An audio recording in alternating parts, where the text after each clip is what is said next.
Bismillahirrahmanirrahim. Assalamualaikum warahmatullahi wabarakatuh. Mungkin niki tiang akan perlihatkan karya kedua dari tiang, yakni tari tajuk Paer Bumi Gora. Tajuk Paer merupakan proses penanaman benih padi di Pulau Lombok, terutama Lombok bagian selatan, di daerah khusus yang sulit dari jangkauan air irigasi. Sesekali musim hujan datang, para petani berbondong-bondong mengadakan pesta ritual budaya tani, yakni gugur rancah atau menggarap sawah untuk bercocok tanam. Petani sering menyerukan dalam bahasa Sasak, "Sila batur reok padi bugora." Niki karya dari tiang sendiri. Selamat menyaksikan. Semoga terhibur. Arah suku cinta le umi sasa lampan pantanan salah lala napare ojo paya sapararara bumi gora.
Iya, luar biasa. Jadi untuk diketahui oleh para pejabat yang hadir pada sore hari ini.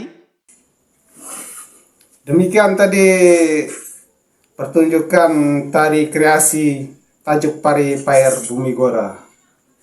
Wassalamualaikum warahmatullahi wabarakatuh. Salam budaya, lestari budayaku.